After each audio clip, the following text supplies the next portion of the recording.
تازہ ترین خبروں، تجزیوں اور تبصروں کے ساتھ میں ہوں ارشد عزیز ملک۔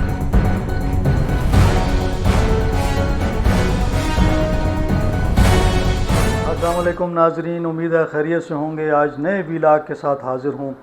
آج 3 ٹاپکس ہیں، تینوں بڑے زبردست ٹاپک ہیں اور ان پر ہم بات کریں گے۔ پہلا ٹاپک جو ہے، طالبان کے پاس ایک جدید میزائل آ گیا ہے، اس سے کیا ہوگا اور کون سا میزائل ہے، اس کی ڈیٹیل میں آپ کو بتاؤں گا اور یہ پہلی دفعہ آپ کو پتہ لگے گا۔ دوسرا ٹاپک جو ہے، پاکستان کے اندر پوست کی کاشت ہو رہی ہے اور خیبر پختونخوا میں ہو رہی ہے، کہاں ہو رہی ہے اور حکومت کو اس کے بارے میں کوئی علم نہیں، اس بارے میں بات کریں گے۔ تیسرا جو موضوع ہے وہ تحریک انصاف کے حوالے سے ہے، اس کے اندر جو اختلافات ہیں، جو بات چیت چل رہی ہے اس پر بات کر لیں گے، اور ساتھ ساتھ اس میں آج کس کس کی ملاقات ہوئی عمران خان صاحب سے، اس پر بھی بات کریں گے۔ تو آپ نے آخر تک سننا ہے۔ میرا خیال ہے کہ پہلے تحریک انصاف سے شروع کر دیتے ہیں، کیونکہ جو میزائل ہیں وہ ہم آخر میں آپ کو بتائیں گے۔ اس سے پہلے کہ میں اب ان موضوعات پہ جاؤں، آپ سے وہی ریکویسٹ جو میں اکثر آپ سے کرتا ہوں کہ چینل کو سبسکرائب کر لیں، لائک بھی کریں اور بیل آئیکن کو پریس کر دیں۔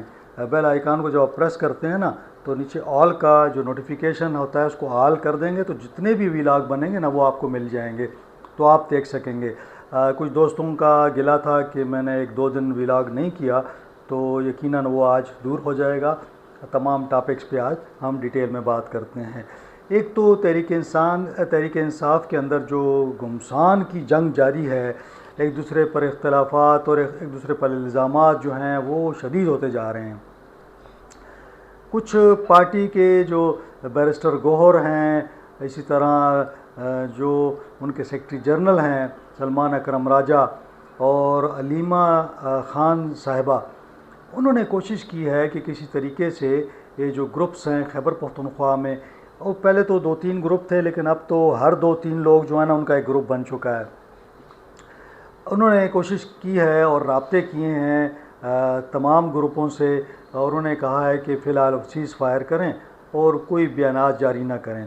ایک جانب یہ معاملہ چل رہا ہے کہ وہ آپس میں لڑ جھگڑ رہے ہیں، دوسری جانب جو ان کی انٹرنل اکاؤنٹیبلٹی کمیٹی ہے جس میں قاضی انور صاحب ہیں، شاہ فرمان صاحب ہیں اور تیسرے جو ہیں بریگیڈیئر مصدق عباسی ہیں، انہوں نے نیا محاذ کھولا ہوا ہے۔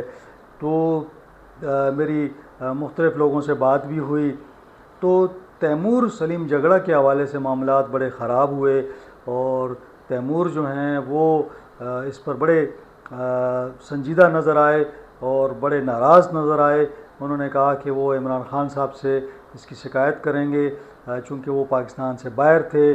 تو اطلاعات یہ ہیں کہ 1-2 دن میں وہ پاکستان آ کر کوشش کریں گے کہ عمران خان صاحب سے ملاقات ہو یا کسی کے ذریعے یہ تمام صورتحال جو ہے خان صاحب کو بتائی جائے۔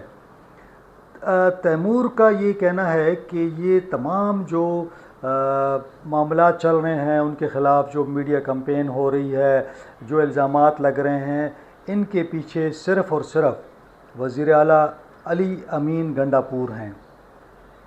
اور ان کا یہ بھی کہنا ہے کہ ماضی میں ان کو ہروایا بھی گیا، اور بعض لوگوں کا یہ بھی دعویٰ ہے کہ اس ہرانے میں بھی ایک سازش تھی، تاکہ چونکہ یہ کہا جا رہا تھا کہ تیمور سلیم جگڑا وزیر اعلیٰ ہوں گے، تو اس صورتحال میں انہیں فارغ کیا گیا، وہ ہار گیا الیکشن، تو میدان جو تھا وہ کھلا رہ گیا صرف علی امین کے لیے۔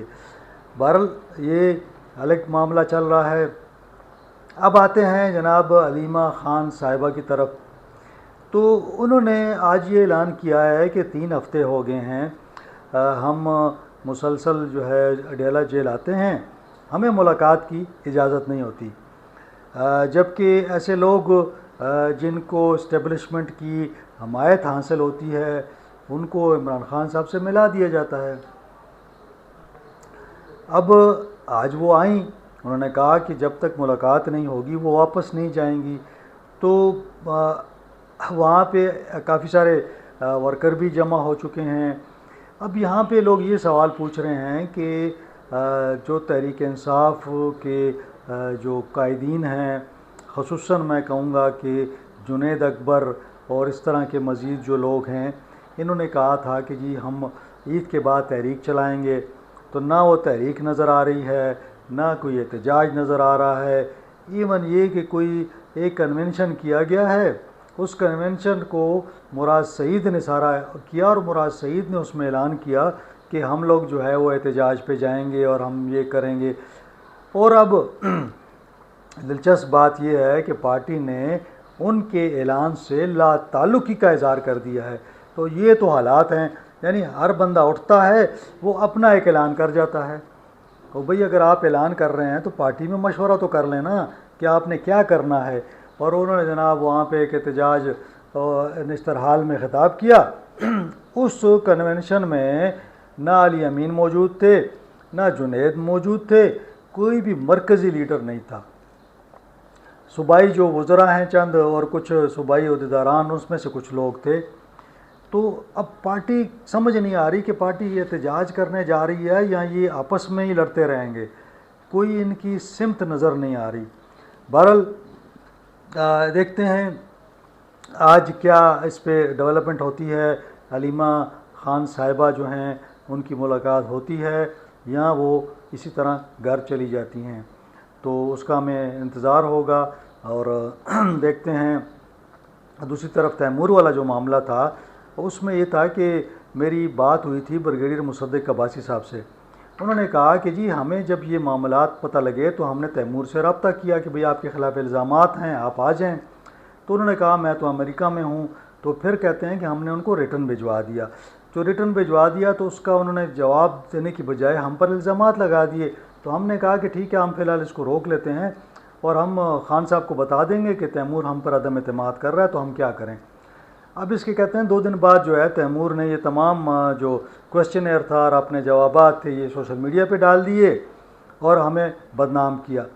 اب یہاں پہ آپ یہ دیکھیں کہ یہ معاملہ یہاں پہ ختم نہیں ہوا۔ میری جب تیمور سلیم جگڑا سے بات ہوئی تو انہوں نے کہا کہ نہیں، یہ صورتحال نہیں تھی، مجھے خان صاحب کا میسج ملا تھا کہ آپ بریگیڈیئر مصدق عباسی صاحب سے بات کریں۔ تو اس نے کہا جب میں ان سے بات کر رہا تھا تو درمیان میں شاہ فرمان بھی بیٹھے ہوئے تھے اور ساتھ میں جو تھے قاضی انور بھی بیٹھے ہوئے تھے۔ تو میں نے ان کو کہا کہ یہ کیا مجھ سے آپ سوال نامہ کر رہے ہیں، اس طرح تو مجھے نہیں کہا گیا۔ تو انہوں نے کہا کہ یہ ایشو وہاں بنا لیکن ان کے الزامات کافی سیریس ہیں۔ اب چلتے ہیں دوسرے ٹاپک کی جانب۔ تو دوسرا ٹاپک یہ ہے کہ طالبان نے خیبر پختونخوا کا جو بارڈر ہے اور بلوچستان کا جو ہمارا بارڈر ہے ڈی خان کے ساتھ، اس طرف ساؤتھ وزیرستان ہے، اس علاقے میں پوسٹ کی کاشت شروع کر رکھی ہے، اور یہ تقریباً بتایا جا رہا ہے کہ 25 ایکڑ میں ہے، اور لیکن ایک جگہ پہ نہیں ہے، کوئی مختلف 4-5 جگہوں پہ ہے۔ تو وہاں پہ کچھ طالبان کمانڈر ہیں، وہ وہاں پہ موجود ہیں۔ اس میں ایک طارق کلاچی کے بارے میں بتایا جا رہا ہے اور دوسرا حبیب الرحمان ہے، یہ لوگ وہاں موجود ہیں۔ اور یہ سارا جو یہ گروپ ہے یہ فیض اللہ اخوانی گروپ ہے، تو یہ وہاں پہ کاشت کر رہا ہے پوسٹ کو۔ پوسٹ کی کاشت پاکستان کے اندر پابندی ہے اور افغانستان میں بھی یہ سب سے بڑی زیادہ جو مارکیٹ دنیا میں اس وقت ہے وہ افغانستان سے سپلائی ہوتی ہے۔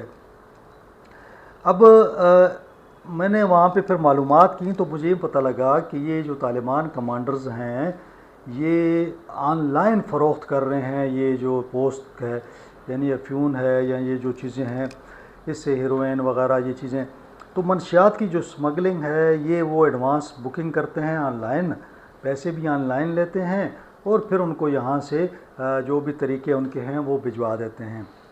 اب حیرت انگیز بات یہ ہے کہ یہ جو بتایا جا رہا ہے کہ 500 کلو گرام ہے، اس کی جو عالمی مارکیٹ ہے اس کے اندر اس کی قیمت تقریباً 1.5 ارب روپے ہے۔ اب یہ بہت بڑی اماؤنٹ ہے، اور طالبان کو یقیناً جب اپنی آپریشنل اس کے لیے پیسے چاہیے ہوتے ہیں تو ان کے پاس یا تو اگر کوئی ان کو غیر ملکی اسپانسرشپ مل جائے، کوئی وہ لوگ سپورٹ کریں جیسے کہ لوگ کہتے ہیں کہ انڈیا دیتا ہے یا جو بھی اس کو ملتا ہے، دوسرا یہ ہوتا ہے کہ کرمنل گروپ سے لیتے ہیں، بتا وتا لوگوں سے لیا، یہ کر دیا۔ تیسرا آپشن ہوتا ہے کہ اسمگلنگ کا۔ اب اسمگلنگ میں دو چیزیں ہیں، ایک تو جو عام چیزیں ہیں ان کی اسمگلنگ ہے، آئل کی اسمگلنگ ہے، دوسری جانب پھر ہتھیاروں کی اور منشیات کی اسمگلنگ ہے۔ تو یہ منشیات کی جو اسمگلنگ ہے، اب بڑا حیرت انگیز وہ ہے کہ یہ مطلب ہے کہ 25 ایکڑ پر انہوں نے وہاں پہ ایک پورے وہ بنا رکھا ہے جہاں پہ وہاں پہ ہتھیاروں سمیت وہ موجود ہوتے ہیں۔ پھر میں نے کچھ اپنے ذرائع سے پوچھا کہ بھئی یہ آخر اگر یہ وہاں پہ مزدور کہاں سے آتے ہیں، تو انہوں نے کہا کہ یہ افغان جو ہیں وہاں پہ مزدور ہیں، کچھ لوکل لوگ ہیں، غریب لوگ ہیں، تو وہ وہاں کام کرتے ہیں، یہ ان کو ساتھ پیمنٹ کرتے رہتے ہیں، تو ان سے یہ استعمال کرتے ہیں، اور پھر یہ اسلحہ جو ہے ان کے پاس ہوتا ہے، یہ وہاں پہ ایک قسم کی ان کے اوپر مانیٹرنگ نگرانی کرتے ہیں۔ پھر سورسز نے مجھے بھی بتایا کہ یہ جو علاقہ ہے پستوری اور کوچی مینا، ان علاقوں میں کوئی 40 کے قریب دہشت گرد جو ہیں، ٹی ٹی پی کے لوگ جو ہیں وہ موجود ہیں، یعنی اتنی بڑی تعداد میں لوگ وہاں موجود ہیں، اپنا ایک سمجھے کہ کاروبار کر رہے ہیں منشیات کا۔ اب اگر اس کو آپ نہیں روکتے تو یہ تو آہستہ آہستہ بڑھ جائے گا۔ پھر یہ ہے کہ ان کو ایک ریونیو مل رہا ہے، یعنی ان کو انکم جنریٹ ہو رہی ہے جس کے ذریعے وہ اپنی سرگرمیاں تیز کریں گے۔ پاکستان کے اندر جو بھی ہماری سیکیورٹی ایجنسیاں ہیں ان کا مین کنسرن یہی ہے کہ ان کو اسپانسرشپ کہاں ملتی ہے، کیونکہ وجہ یہ ہے کہ دیکھیں نا، اگر طالبان ہے، کوئی بھی گروپ ہے، جب یہ کام کرتا ہے، ان کو اسلحہ چاہیے، بارود چاہیے، اس کے لیے پیسے چاہیے، ان کو جہاں سے بھی یہ خریدتے ہیں، افغانستان سے خریدتے ہیں، جہاں سے بھی ان کو ملتا ہے، ساتھ ساتھ ان کے روزانہ کے جو اخراجات ہیں، کھانے پینے کے اخراجات، لوگوں کو ساتھ رکھا ہوا ہے ان کو کچھ نہ کچھ دیتے ہیں تاکہ لوگ ان کے ساتھ ہوں۔ پھر ان کے آنے جانے کے، ان کے پاس کوئی جو بھی کمیونیکیشن ہے اس کا استعمال کرتے ہیں، گاڑیاں ہیں یا موبائل، جو بھی ان کے پاس سیٹلائٹ فون ہوں گے وہ بھی استعمال کرتے ہوں گے، تو یہ تمام اخراجات برداشت کرنا، تو اب ان کو ایک الٹرنیٹ مل گیا، اور یہ الٹرنیٹ جو ہے ان کو آہستہ آہستہ یہ ایسے ایریاز میں کر رہے ہیں جہاں پہ ان لوگوں کی ریٹ ہے، حکومت کی ریٹ نہیں ہے۔ اب بدقسمتی آپ دیکھیں، میں نے رابطہ کیا جو خیبر پختونخوا کے اعلیٰ عہدیدار ہیں، میں نے ان سے پوچھا کہ بھئی صوبے میں تو ایکسائز اینڈ نارکوٹکس کا پورا ایک ڈپارٹمنٹ بنا ہوا ہے، ہمارے پاس پولیس کی بہت بڑی فورس ہے جو، اور ساتھ ساتھ اور ادارے بھی ہیں، آپ یقین کریں کہ صوبائی حکومت کو کچھ پتہ نہیں، کوئی علم نہیں ہے کہ یہ کہاں ہے۔ جب میرے پوچھنے پر انہوں نے معلومات کرنا شروع کی ہیں کہ یہ کون سا علاقہ ہے اور یہ کہاں پہ ہے، اب وہ کبھی کہتے ہیں کہ یہ بلوچستان کا ایریا ہے، کبھی وہ کہتے ہیں کہ جی ہمارے ایریے میں نہیں آ رہا، تو اب یہ پھر کچھ سورسز سے میری بات ہوئی تو انہوں نے کہا کہ اب صوبائی حکومت کے ساتھ وفاقی حکومت، اے این ایف اور ادارے جو ہیں ہمارے خفیہ ادارے، وہ بیٹھ کر اس چیز کو فائنل کر رہے ہیں کہ یہاں پہ کارروائی کی جائے۔ اب کارروائی میں نے بتایا کہ وہاں پہ مزدور بھی بڑی تعداد میں ہیں، اور یہ مزدور جو ہیں یہ کوئی لوکل ہیں، کوئی افغان ہیں، تو بڑے آپ کو ایک حکمت عملی اور بڑے طریقے کے ساتھ ایک آپریشن کرنا پڑے گا تاکہ کوئی جو بے گناہ لوگ ہیں وہ نہ مارے جائیں۔ تو بہرحال اب دیکھنا یہ ہے کہ کب یہ کارروائی ہوتی ہے اور اس کا کیا، اس کو جو فصل تیار ہے اس کو کیسے ختم کیا جاتا ہے۔ بہرحال یہ تو اب دیکھتے ہیں حکومت کیا کرتی ہے، لیکن لگتا یوں ہے کہ حکومت سوئی ہوئی ہے۔ تو جناب یہ ہمارا دوسرا ٹاپک تھا۔ اب چلتے ہیں ہم آخری ٹاپک، اور یہ بڑا اہم ٹاپک ہے، اور یہ اتنا اہم ٹاپک ہے کہ ابھی تک اس کے بارے میں کسی کو معلوم نہیں۔ اب یہ اطلاعات آ رہی ہیں کہ جو تحریک طالبان ہے وہ افغانستان کے اندر ہے، اس کی لیڈرشپ بھی وہاں پہ ہے، اس کے جو ہائیڈ آؤٹس ہیں وہ بھی وہاں پہ ہیں، اس کی جو ٹریننگ کے جو سینٹرز ہیں وہ بھی وہاں پہ ہیں، ان کو فائننسنگ بھی وہاں پہ ہوتی ہے، اور پاکستان نے کئی دفعہ احتجاج بھی کیا، کئی دفعہ بتایا بھی کہ افغان حکومت کو کہ بھئی ان کو قابو کریں، لیکن نہیں ہو رہا۔ اب وہاں کیا ہوا ہے کہ امریکہ جاتے جاتے اپنا اسلحہ چھوڑ گیا ہے، اس کے اندر جدید اسلحہ ہے، اور وہ $7 ارب کا اسلحہ ہے۔ اب وہاں پہ امریکہ کا ایشو یہ ہے کہ وہ اگر ان کو لے جانا چاہتا ہے کہ وہ یہ سارا اسلحہ جمع کر کے لے جائے تو اس کے اخراجات بہت زیادہ ہیں، تو وہ لے جا نہیں پا رہا، کیونکہ اس کو بائی روڈ لے جائے گا تو بہت لمبا ایک پروسیس ہوگا، پھر وہ بحری جہاز تک پہنچانا اور اس طرح، اور اگر بائی ایئر لے جاتا ہے تو بہت زیادہ خرچہ ہے۔ تو یہ ایک ایشو بنا ہوا ہے، پاکستان نے بار بار اس احتجاج بھی کیا ہے۔ اب آتے ہیں جناب کہ ہوا کیا ہے۔ ہوا یہ ہے کہ تحریک طالبان کے جو گروپس ہیں انہوں نے امریکہ کا جو چھوڑا ہوا اسلحہ ہے اس میں سے جدید اینٹی ٹینک میزائل حاصل کر لیے ہیں، اور ان کا نام ہے EGM 148، EGM 148 جیولن ان کا نام ہے۔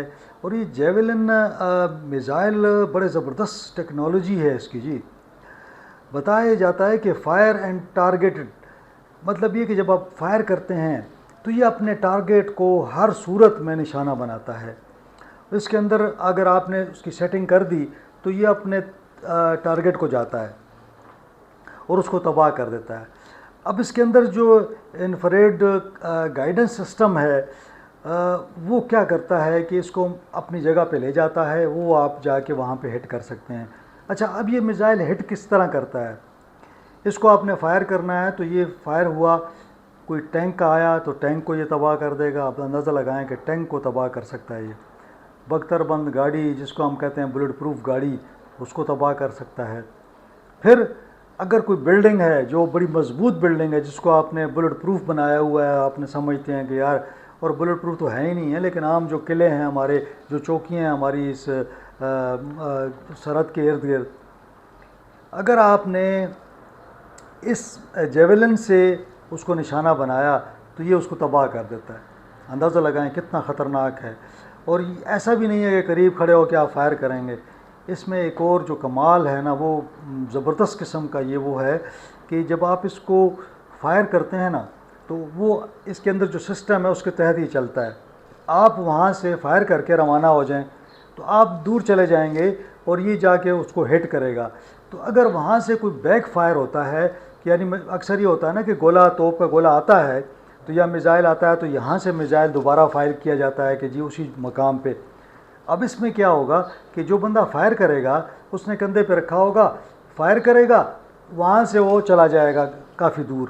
تو اگر آپ دوبارہ اسی جگہ پہ ہٹ کریں گے تو وہ اس کو کچھ نہیں ہوگا، یعنی وہ بچ جائے گا، وہ وہاں سے فائر کر کے اپنے آپ کو بچا لے گا۔ اب یہ ایک جو میزائل ہے نا جی، ایک جو اس کا میزائل کا خرچہ ہے، یعنی بنایا گیا ہے، یہ امریکہ میں بنایا گیا، یہ $2 لاکھ کا ہے، یعنی $2 لاکھ کا ایک یونٹ ہے جس سے فائرنگ ہوتا ہے۔ تو آپ اندازہ لگا لیں کہ یہ کتنا خطرناک ہے۔ میری بات ہوئی کچھ سیکیورٹی کے آفیشل سے، پاکستانی سیکیورٹی آفیشل سے، ان کا یہ کہنا ہے کہ یہ اطلاعات تو ہیں کہ TTP نے، کہ مختلف گروپوں نے یہ میزائل حاصل کر لیے ہیں۔ میرا اگلا سوال یہ تھا کہ کیا یہ میزائل پاکستان آ چکے ہیں؟ تو انہوں نے کہا کہ ابھی تک ہمیں کوئی ثبوت نہیں ملا کہ یہ جو جیولن میزائل ہیں یہ پاکستان آ چکے ہیں۔ البتہ ان کا کہنا تھا کہ اصل معاملہ، اصل تشویش یہ ہے کہ یہ طالبان کے ہاتھ لگ گئے ہیں۔ اب اگر طالبان پاکستان نہیں بھی آتے، اور اس کی رینج بھی ہے، اگر یہ وہاں سے افغانستان میں کھڑے ہو کر بھی فائر کرتے ہیں، اور اس کو چونکہ میں نے کہا نا اس کے اندر سسٹم ہے کہ آپ سیٹنگ کر دیں گے تو یہ اس کو ہٹ کرے گا، تو وہ وہاں سے آپ کی چوکیوں کو ہٹ کر سکتے ہیں، آپ کی فینس کو ہٹ کر سکتے ہیں، آپ کے جو قریب قلعہ ہے کوئی ہے، یا کوئی دفتر ہے، کوئی آرمی کا کوئی انسٹالیشن ہے، یہ اس کو ہٹ کر دیں گے، ہٹ کر کے وہاں سے نکل جائیں گے۔ آپ جب بھی فائر کریں گے یا آپ کے جہاز بھی جائیں گے تو وہ بندہ وہاں سے نکل چکا ہوگا۔ تو یہ اب اتنا خطرناک معاملہ ہو گیا۔ پھر ان کا یہ بھی کنسرن تھا کہ دیکھیں یہ لوگ تو دہشت گرد افغانستان سے آتے ہیں، اتنی لمبی ہماری جو یہ بارڈر ہے بہت لمبی ہے، مطلب یہاں سے شروع ہو کے اور ہمارے بلوچستان تک کا اتنا بڑا بارڈر ہے۔